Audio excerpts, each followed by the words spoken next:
আসসালামু আলাইকুম ভিউয়ার্স, চলে এলাম মায়ের রান্নাঘরে আমি চ্যানেল থেকে আপনাদের জন্য সম্পূর্ণ একটি নতুন ভিডিও নিয়ে। আজকের এপিসোডটা আমি সাজিয়েছি মরিচ গাছের A to Z কী করে পরিচর্যা করতে হয়। আসলে মরিচ গাছটা কিন্তু সবারই একটা স্বপ্ন থাকে যে যাদের এই গার্ডেন আছে, ছাদ বাগান হোক কিংবা বারান্দা বাগান, সবাই চায় যে তাদের বিভিন্ন ভ্যারাইটির মরিচ থাকবে, অন্তত পক্ষে একটা মরিচ গাছ থাকবে। আপনি যদি প্রপার ওয়েতে একটা মরিচ গাছের যত্ন নিন, দেখুন আমার এই জায়গাটায় মাশাআল্লাহ প্রতিটা ডালে ডালে প্রত্যেকটা নোটেই কিন্তু মরিচ, আলহামদুলিল্লাহ। এটা কিন্তু এমনি এমনি হয়নি, অবশ্যই আমাকে কিছু পরিচর্যা মাথায় রেখে করতে হয়েছে। তো আজকের ভিডিওতে আমি রুকসানা চেষ্টা করব ইনশাআল্লাহ আপনাদেরকে কি করে একটা কমপ্লিট টেক কেয়ার মরিচ গাছের আপনারা পেতে পারেন সেটা নিয়ে বিস্তারিত আলোচনা করতে। তো চলুন আপনাদেরকে স্টেপ বাই স্টেপ দেখিয়ে দিচ্ছি। ভিউয়ার্স, শুরুতে আমার এই রকম একটা মরিচ গাছ ছিল। এটা কিন্তু 3-4 মাস পর্যন্ত কোনোই ফলন দিত না। দেখতেই পাচ্ছেন কতটা রুগ্ন অবস্থায় আছে। তো এই যে মরিচ গাছের যখন এই রকম পাতাটা কুঁকড়ে যাবে নৌকার মতো নিচের দিকে অথবা উপরের দিকে, যেভাবে কুঁকড়ে যাক, আমার পাতাটা কিন্তু নিচের দিকে কুঁকড়ে যাচ্ছে। এটা হচ্ছে মরিচ গাছের সবচেয়ে ডেঞ্জারাস রোগ, এবং আমার মনে হয় এমন কেউ নেই যার মরিচ গাছে এই রোগটা কম বেশি দেখা দেয় না।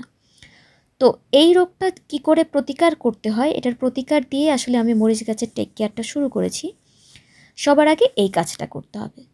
তো তার জন্য অরণ্য ক্রপ কেয়ারের কচি এই ব্র্যান্ডের সালফারটা আমরা ব্যবহার করেছি। সালফারের কাজটা হচ্ছে যে কোনো মাকড় নাশক রোধ করে। মরিচের এই পাতা কোঁকড়ানো রোগটা সাধারণত মাইট বা মাকড়ের কারণে হয়ে থাকে। তো মাকড় দূর করার জন্য এই যে এটা আমি 1 লিটার পানিতে 2 গ্রামের মতো ব্যবহার করেছি।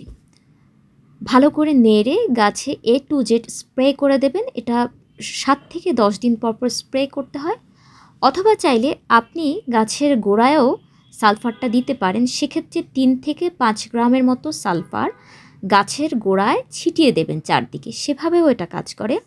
তবে যদি পাতায় কোঁকড়ানোর আক্রমণটা হয়ে যায় তাহলে আপনি স্প্রে করে দেবেন, এতে আপনি ভালো একটা রেজাল্ট পাবেন। এছাড়া মরিচের অন্যান্য রোগ পোকামাকড় প্রতিরোধে আপনারা টাকফর 40 EC এটা ব্যবহার করতে পারেন। যদি টাকফর 40 EC না থাকে, ইমিটাফ পেলেও কাজ হয়ে যাবে। ইমিটাফ সব ধরনের পোকামাকড়ের ক্ষেত্রে অত্যন্ত কার্যকরী একটা প্রচলিত ওষুধ এবং খুব হাতের নাগালেই পাওয়া যায়। তো যে কোনো একটা ওষুধ আপনারা দিতে পারেন, তবে চেষ্টা করবেন ওষুধগুলো বিকেলের দিকে দিতে, যখন সূর্যটা অস্তমিত হয়, অথবা খুব সকালে সূর্য ওঠার অনেকটা সময় আগে। রোদের মধ্যে কীটনাশক ব্যবহার করলে গাছের পাতা পুড়ে যেতে পারে, জ্বলে যেতে পারে, সেক্ষেত্রে গাছের ক্ষতি হয়। এছাড়া মরিচে আরেকটা ধরনের সমস্যা দেখা দেয়, সেটা হচ্ছে ছত্রাকের আক্রমণ। যদি গাছের পাতার অগ্রভাগ পুড়ে যায়, কালচে হয়ে যায়, পাতা বিবর্ণ দেখা যায়, অথবা গাছের ঢলে পড়া রোগ হয়, মাটিরটা খুব স্যাঁতস্যাঁতে থাকে, তাহলে আপনাকে ম্যানসার ব্যবহার করতে হবে। এই বোতলে আমার কাছে দেখতে পাচ্ছেন এখানে ম্যানসার আছে। এটা একটা ছত্রাকনাশক। আপনারা চাইলে যে কোনো ব্র্যান্ডের ছত্রাকনাশক ব্যবহার করতে পারেন। ইন্ডিয়ান একটা ছত্রাকনাশক বাংলাদেশে পাওয়া যায়, তার নাম সাফ, সেটাও ব্যবহার করতে পারেন। সবগুলো প্রোডাক্টে কিন্তু ভালো। এগুলো উপর থেকে যেমন আপনার গাছকে সুরক্ষা দেবে, তেমনি ভেতর থেকে গাছকে ছত্রাকের হাত থেকে বাঁচাবে, গাছের ঢলে পড়া রোগকে প্রতিরোধ করবে। তো এই ছত্রাকনাশক ব্যবহারের নিয়ম হচ্ছে, যদি আপনার স্প্রে করতে চান তাহলে 1 লিটার পানিতে 3 গ্রামের মতো ছত্রাকনাশক নিয়ে ভালো করে বোতল ছাকিয়ে কমপ্লিট গাছে A to Z, এমনকি গোড়া এবং সামনের যে মাটি সবটুকু অংশ ভালো করে স্প্রে করে দিতে হবে 7 থেকে 10 দিন পর পর। আর যদি আপনারা ছত্রাকনাশকটা গাছের গোড়ায় দিতে চান, ছিটিয়ে ব্যবহার করতে চান, সেক্ষেত্রে 3 থেকে 5 গ্রামের মতো ছত্রাকনাশক মাটির উপর থেকে দিয়ে দেবেন। এতে মাটির যে স্যাঁতস্যাঁতে ভাব সেটা দূর হবে এবং ছত্রাকের প্রকোপ কমবে। আমি আশা করি এই 3 ধরনের ওষুধ যদি আপনার কাছে থাকে, আপনার আর কোনো প্রকারের মরিচ গাছ নিয়ে দুশ্চিন্তা করতে হবে না ইনশাআল্লাহ। এবারে 2 নাম্বার পয়েন্টে আসি। গাছ ফল দিয়ে নেওয়ার পর আমরা কিন্তু সবগুলো ফলন একসঙ্গে তুলে নিয়েছি। তুলে নিলে কি হয়, খুব দ্রুত গাছে আবার নতুন করে ফলন আসে। দেখতে পাচ্ছেন অল্প কিছু মরিচ রেখে আমি সব ফলন তুলে গাছটাকে ছেটে দিয়েছিলাম। যেই ডালগুলোকে ভেবেছি আমার অপ্রয়োজনীয় সেগুলোকে কেটে ফেলেছি। এতে কি হয়, নতুন কুশি আসে। এই যে লক্ষ্য করুন, নতুন কুশি এসেছে এবং সেই ডালগুলোতে ফুল এসেছে। এভাবে আপনারা মরিচ নেওয়ার পর ডালগুলোকে অবশ্যই ছেটে দেবেন। আর গোড়ার দিকে কোনো রকম ডাল রাখা যাবে না। যখন ডাল ছেটে দেবেন, লক্ষ্য রাখবেন মরিচের নিচের দিকের যে গোড়ার অংশে যত রকমের ডাল বের হবে, সেটা যতই নাদুস নুদুস হোক না কেন, কোনো রকম দয়া মায়া করা যাবে না, সেটাকে কেটে দিতে হবে। কারণ এই নিচের গোড়ার দিকের ডালগুলো কখনোই তেমন একটা ফলন দেয় না, বরং এটা গাছের অনেকটা পুষ্টি শোষণ করে নেয়। 3 নম্বর পয়েন্টটা হচ্ছে সবচেয়ে গুরুত্বপূর্ণ পয়েন্ট, সেটা হচ্ছে মরিচ গাছের খাবার বা কি কি সার দিলে মরিচ গাছ সম্পূর্ণ হেলদিভাবে থাকবে এবং আপনাকে অনেক বেশি ফলন দেবে। তার জন্য আমরা এখানে নিয়েছি সরিষা খৈল। সরিষা খৈলটা কিন্তু আপনার নাইট্রোজেনের কাজ করে এবং নাইট্রোজেন হচ্ছে গাছের মূল খাবার, যেটা আপনার গাছকে সবুজ রাখবে, সতেজ রাখবে, বড় হতে হেল্প করবে। হ্যাঁ, তো নাইট্রোজেনের বিকল্প হিসেবে আমরা এখানে সরিষা খৈল নিচ্ছি। যেহেতু আমরা এগুলো বাণিজ্যিক আকারে করছি না, নিজেদের মনের খোরাক মেটানোর জন্য করছি, তাই আমি চাই না এখানে ইউরিয়া বা এনপিকে ব্যবহার করে নাইট্রোজেনের খোরাকটা জোগাতে, কারণ ইউরিয়া ব্যবহার করলে আপনার শাকসবজির স্বাদ কমে যাবে। তো আমরা এখানে 2 মুঠো এইরকম বড় একটা টবের জন্য নিয়েছি সরিষা খৈল, আর দিয়েছি 1 মুঠো পরিমাণ ছাই। ছাইটা আমার পটাশিয়ামের কাজ করবে। আর এখানে দিয়েছি 2 চা চামচ পরিমাণ চুন। চুনটা ক্যালসিয়ামের খোরাক যোগাবে।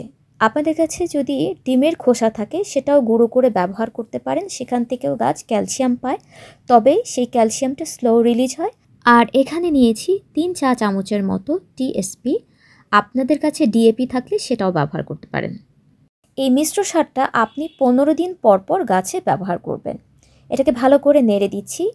গাছের মাটিটা আমি আগেই খুঁড়ে রেখেছিলাম। খুঁড়ে এখন দেখুন গাছের গোড়া থেকে একদম দূরে টবের যে ধার বরাবর, সেই জায়গা দিয়ে আপনাকে এই সারটা ব্যবহার করতে হবে।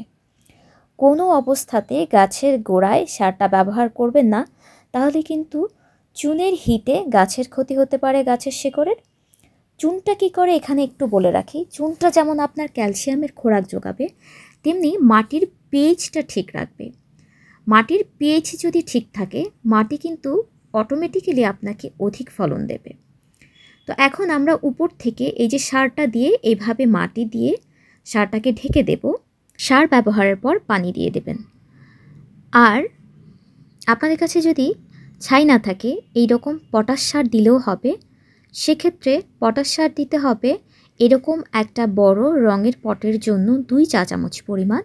সেটাও গাছের একদম ধার বরাবর এভাবেই দেবেন, কোনো অবস্থাতেই গাছের গোড়ায় দেবেন না। আর যদি আপনারা চান 12 ইঞ্চির টবে, তাহলে সেখানে আধা চা চামচ পরিমাণ পটাশই যথেষ্ট।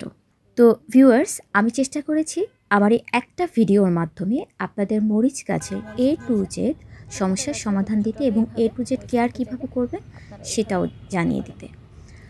তো আপনাদের যদি কোনো কমেন্টস থাকে অবশ্যই আমাকে জানাবেন। যদি কোনো প্রশ্ন জিজ্ঞাসার থাকে, যদি কোনো অংশ না বুঝে থাকেন, আমি আপনাদের কমেন্টসের অ্যান্সার করব ইনশাআল্লাহ।